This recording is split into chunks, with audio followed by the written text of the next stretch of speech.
Welcome to another Figuring Out Japan video. We sell all the coolest Japanese collectibles and figurines straight out of Japan, and you can find out more details about us in the description of this video, including our eBay store and our Facebook page.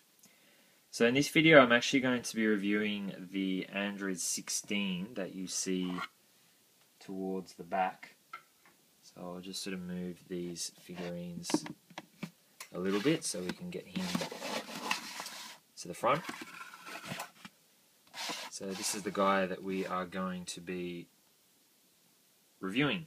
So this guy was released in the SCultures Series 1 figure back in 2011. And that to me is it's probably the best series that Banpresto has ever released.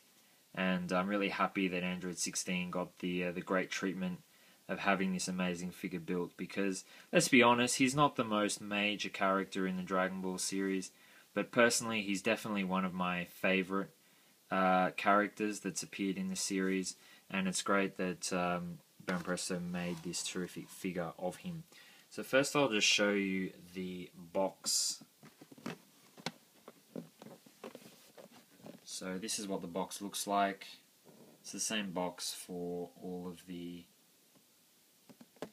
Series 1 figures. He's pretty heavy. This is actually another figure that hasn't been opened, and just holding it is actually very heavy. As you can see, for use as prize in Japan only, down at the bottom, so Japanese exclusive.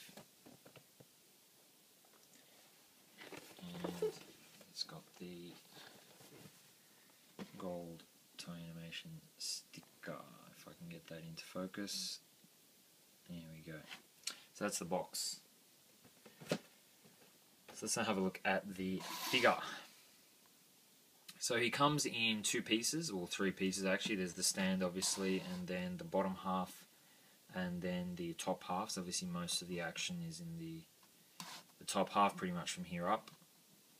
And the thing that really strikes me about this figure, as I just said before, he's very heavy and he's very big. So from memory, he's about 220 thereabouts millimeters. So that's about 22 centimeters. So as a comparison, that there is a ruler that's, if you include the bottom bits as well, it's about 160 millimeters. So you can see how high that comes up.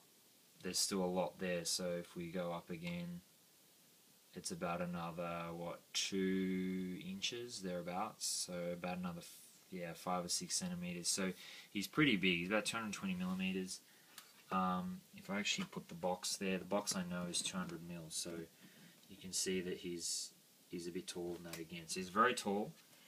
He is actually a little bit smaller than Cell, actually, if you include the top bits here of Cells, but pretty much the same size. There's not too many figures out there that would be bigger than the Android 16. And even there's an MSP, Master Size piece, which is pretty big, and he's actually, oh there you go, he's taller, slightly taller, but a very big figure from Android 16, which, you know, he's obviously a very big character. Now in terms of the sculpt job, it's pretty hard to find fault. I mean, the sculpt job is very good. I mean, it looks nice and symmetrical. I really like the sort of, I don't know what you'd call this, it's very unique, isn't it? It's kind of his armor.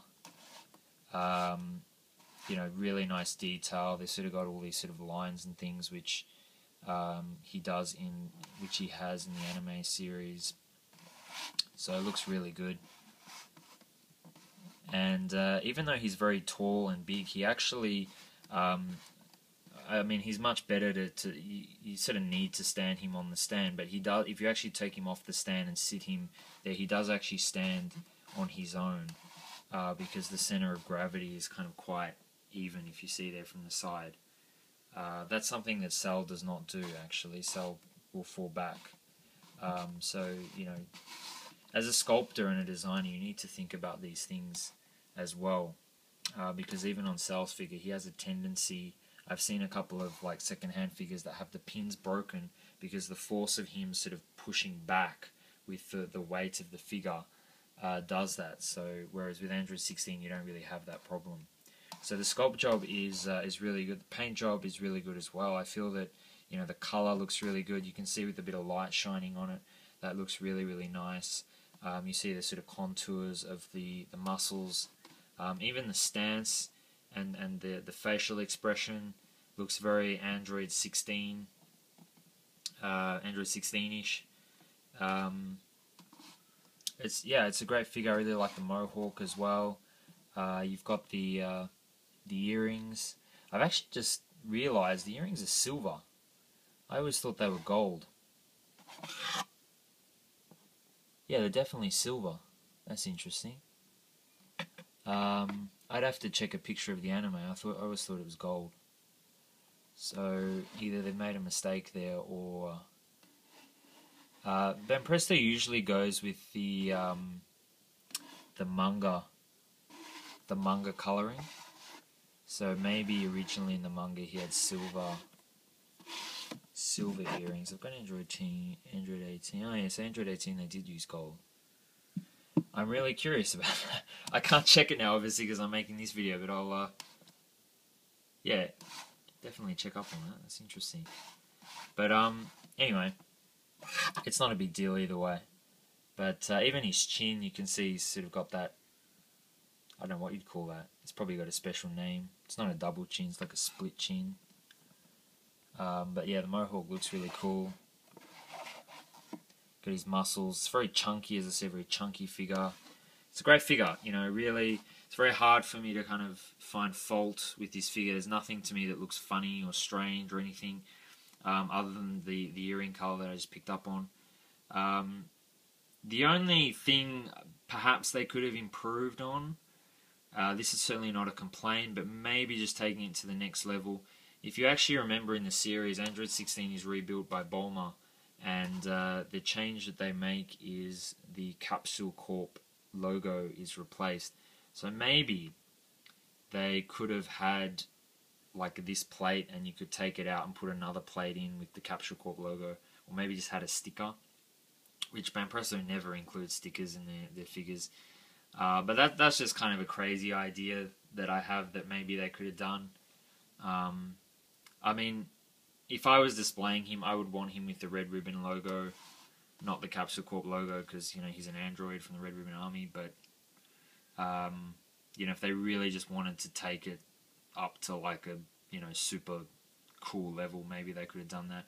The other thing actually is that Irwin Toy, a Canadian toy manufacturer that had the rights to Dragon Ball outside of Japan, they actually released a figurine of Android 16 about, I don't know, 14 years ago, thereabouts. And one of his arms could actually come off at this joint here. So you could actually pull the arm off, or the hand rather, because if you remember, he actually has the ability to do that, and he has these sort of like laser cannons in his arms. So that's something they could have possibly done in this video, for this figure. I'm kind of glad they didn't, because I mean, Banpresto figures are not the type of figures that are for playing with. I mean, they don't have articulation, they don't sort of move. They're just top quality figures that just sort of look good on your shelf. So, you know, you don't really need a feature like that. But that's just, again, a crazy idea that they could have done with that. But look, I'm really happy with this figure. I'm really, you know, there's a lot of great characters in Dragon Ball that haven't actually had an SCultures figure released. So I'm really glad that Android 16 has had the proper treatment. You know, he made the cut in the lineup, and it's a top figure. It's a top figure, and as you can see, it looks great with the other Android, you know, figures. And if you want to make an Android display, he's definitely one that you're going to want to get. So that's the Android 16 SCultures Series 1 figure. Thank you very much for watching, and see you in the next video.